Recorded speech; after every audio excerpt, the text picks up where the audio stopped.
Hello, welcome back to the Purrcast. I'm your host, Finn, episode 31, I think. I really gotta do a better job keeping track of that. I don't think I've missed a single episode title, though. I think all of them are actually factually correct when it says Purrcast Season 2, Volume, I think that's, I'm pretty proud of myself for that. But I don't have too much of an episode plan for today. But before I do that, I just want to talk about the signing of Joshua Gray. He was signed prior to yesterday's practice, and he was with us for the early offseason, but was cut. But now he's obviously back with the team, signed. It's just good offensive line depth, especially with all the injuries we've had, so that'll be helpful. And then we've obviously need to release someone. We did that with Shamon Medater. I'm bad at pronouncing names. I'm sure, daily viewers of this podcast can pretty much make that out. But I apologize. But I'm not good. It's not just you. It's everyone, and I don't know how to get better at that. But I'm gonna try to. So I apologize for butchering your name. In today's episode, we're going to be talking about, again, I don't have an episode idea first off, so, But in today's episode, we're going to be talking about my top 10 moments in Panthers history, or plays, but also just moments. Let's get pretty much right into it. Alright, kicking us off at number 1. Also, sorry. Top 10. This is my personal list. This is my favorite list. This is my top 10 favorite moments in Panthers history. This will be unbelievably present, modern Panthers biased. I want to make that clear.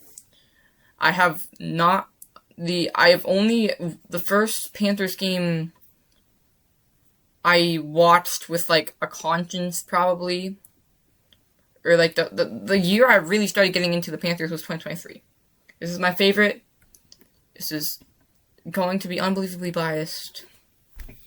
But with that said, actually, number 1, I think, is going to be X-Clown. This play was in the 2003 season by Steve Smith and Jake Delhomme. It was against the Rams in the divisional round during our journey to the Super Bowl. And the Rams going into that game had a 14-game home winning streak, which is the longest in the NFL. So everyone was picking them to win, and we ended up taking them to double overtime after some remarkable plays, with a fumble that ended up in the end zone with the Panthers covering for a touchdown, I think, by Musa Muhammad. So it was an unbelievable game. It was a really long game. Stephen Davis got injured, and we took them to double overtime. I know we got an interception, I think, by Ricky Manning to give us the ball back. But prior to that, we had a field goal, good, but a penalty, and then with the re-kick, it was missed. So obviously, there are some heartbreaking moments. But we got a pick. We're driving on the field. It's the first play of double overtime. And Jake Delhomme hits Steve Smith on a slant route. And he just breaks away, kind of splits defenders, and there's just no one in front of him. And he breaks it loose 69 yards for a touchdown, and it completely just ends the game. We end up winning 29-23, maybe. Is that correct?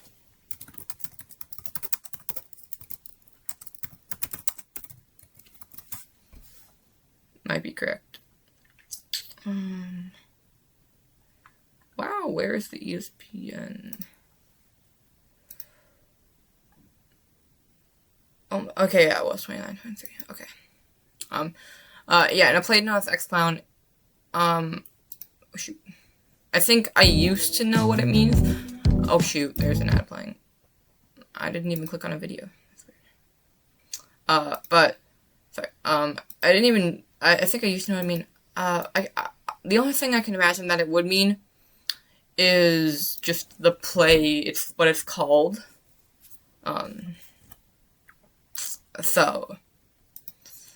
That's the only thing I can imagine what it means right now, but I'm not sure. But yeah, that's gonna be my number one. It was just such a electric play, knocking off one of the best teams in the NFL, the team that was projected to maybe win the Super Bowl, coming off just a Super Bowl defeat like a couple years earlier.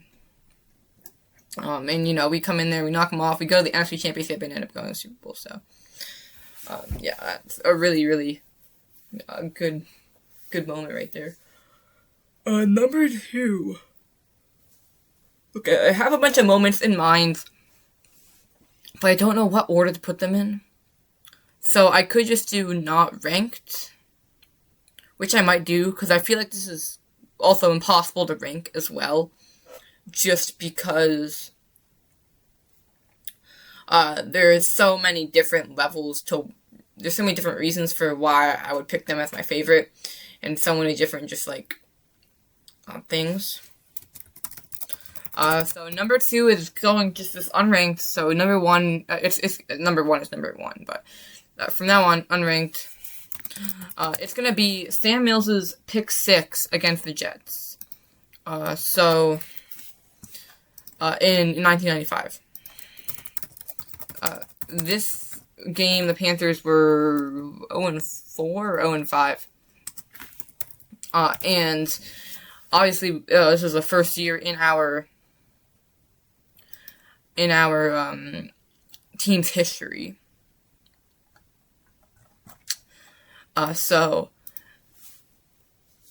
We had not had a win yet. And, we were obviously looking for someone who was played at home, what home was at the time in Clemson. So,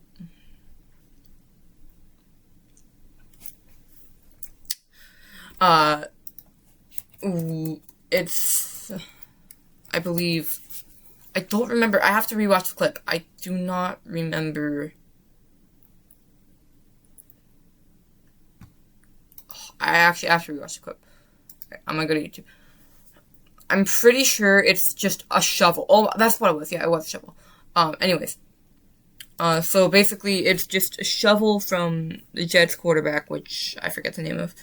And Sam Mills just reads it perfectly, comes flying down the gap, and ends up getting the pick 6. To basically seal the game, which was a really, really big moment for the Panthers, especially just getting that win at home, and winning 26-15. And it was really exciting. I think the first win definitely deserves to be on there, and that was kind of the play that really solidified that. And obviously just Sam Mills being part of that, being one of the most influential NFL players and just the most influential Panther player is just probably just icing on the cake. With that brings up number 3. This would be my number 1 if we were doing ranked. I would move it to number 1 over X-Clown.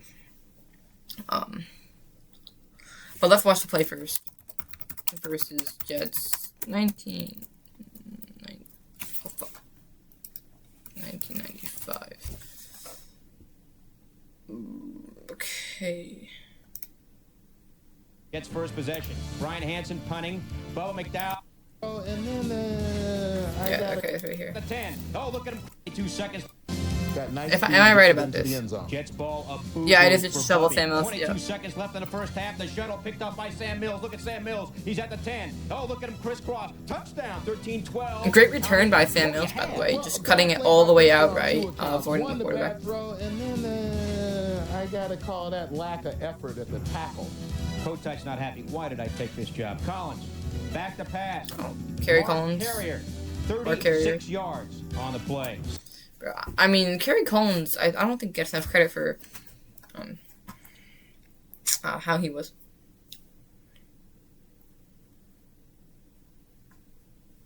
Alright. Alright. This would be number 1, like I said.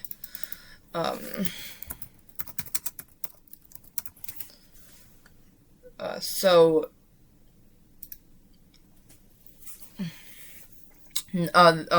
it's gonna be January 2nd, 2004.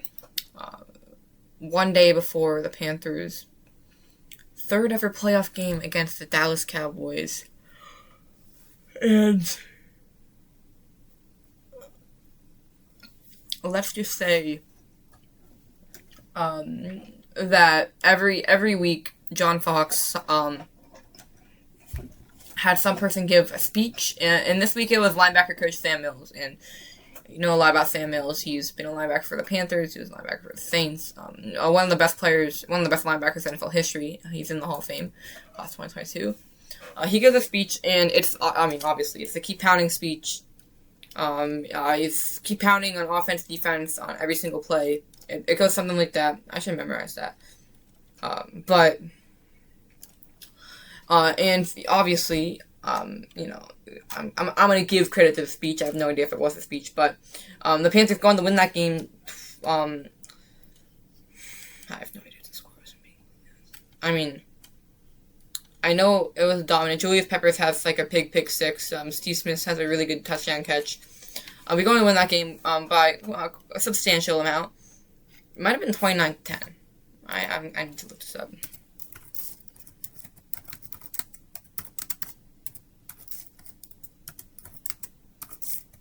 I know we lost them earlier in the season, so that might come up first.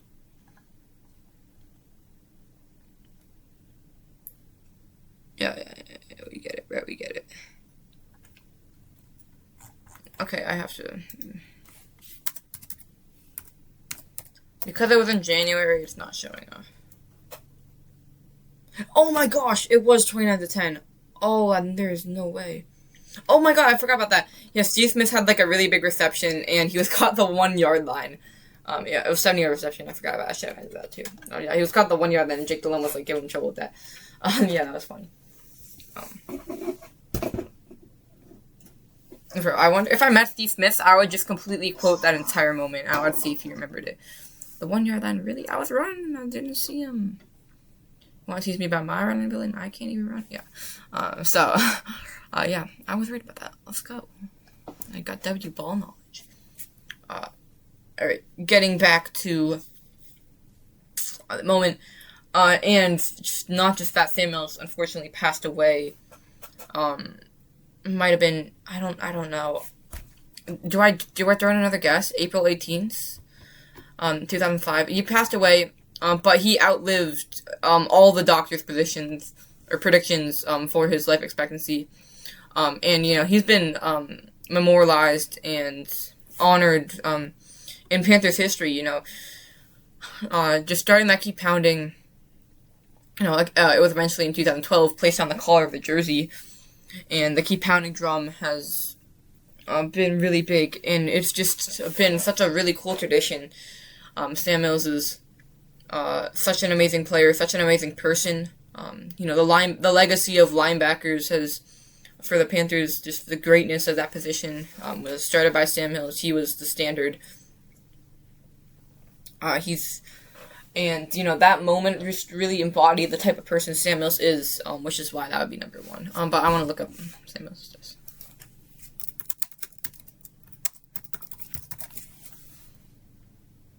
Oh my gosh. There is just no way. I'm actually on a roll today. April 18th, 2005. Damn, bro.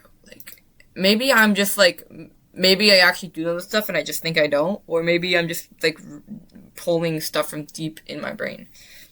I'm not sure. Moving on, next moment.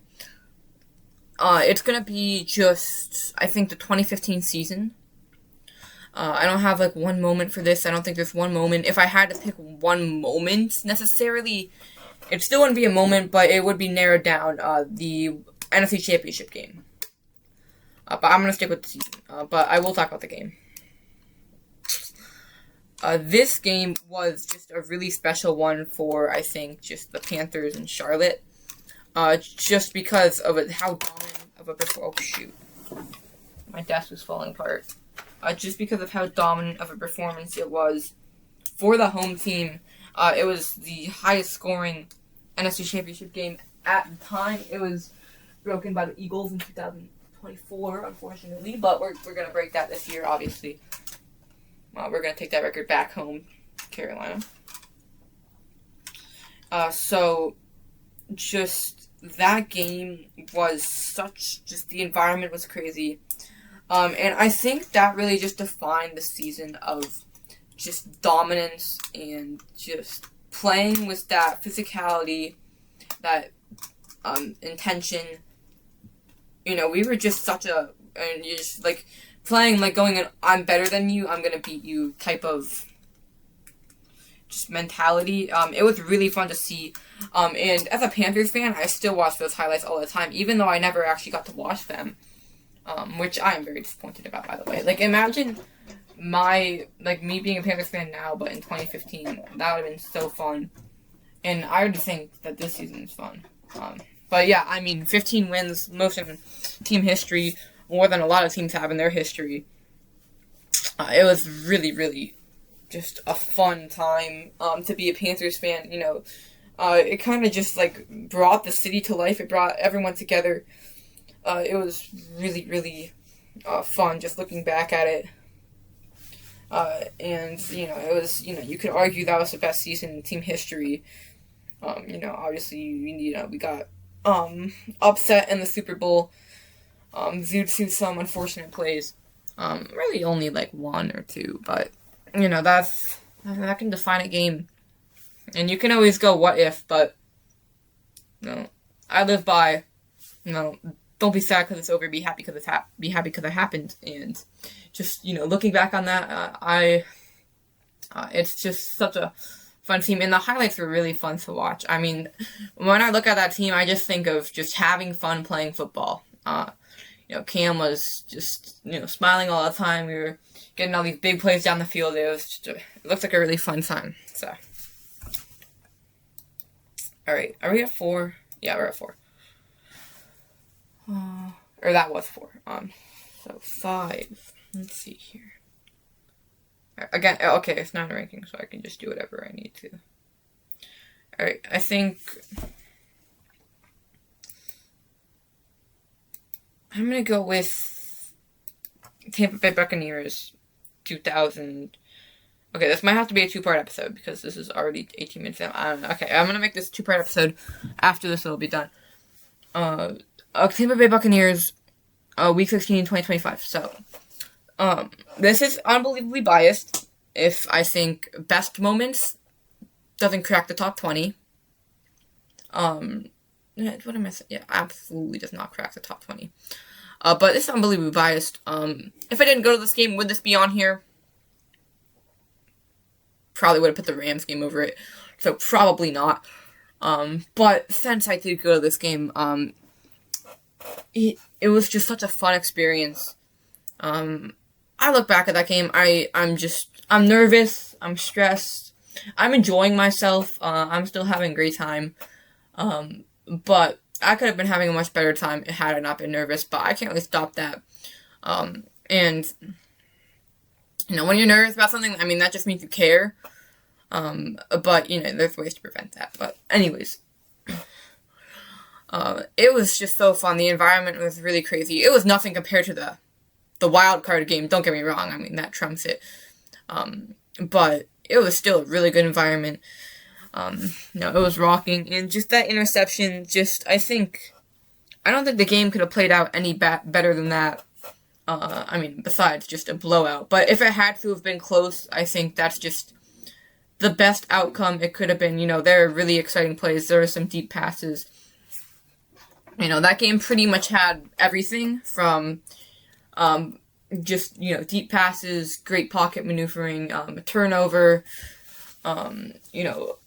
good, well-executed drives, 2-minute warning drive, which I love seeing.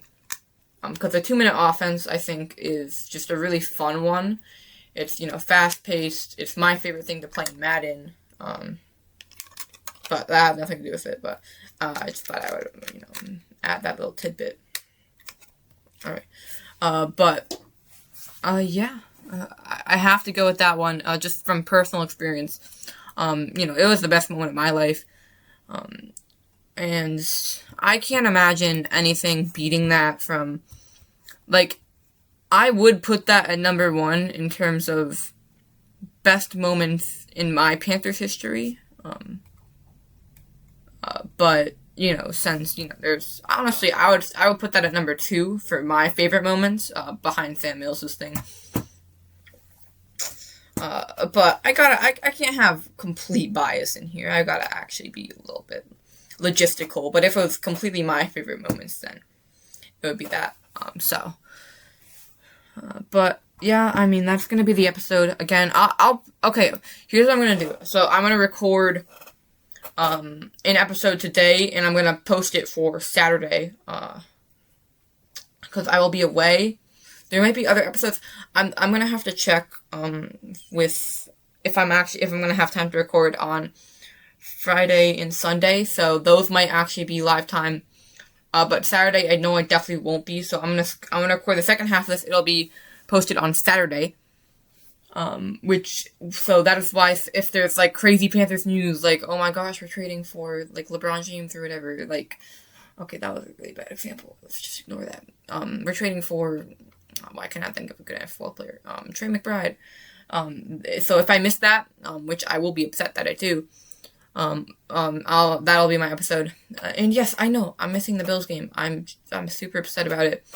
I want more than anything in the world to watch that game with Bryce Young and all the starters playing in it. But I'll be going away, and I will not have access to. I will not be able to watch it. So. But yeah, that'll be today's episode. Thank you guys so much for watching. Keep pounding. Let me know if you want to see more like ranking episodes. But I try and do a few of these just because I know training camp get a little bit repetitive if there's just like not big news. It's just like the same stuff every time. I mean, I personally enjoy it. I wouldn't say I like podcasting about it all the time. I think that can get a little repetitive. But yeah, thank you guys so much for watching. Keep pounding.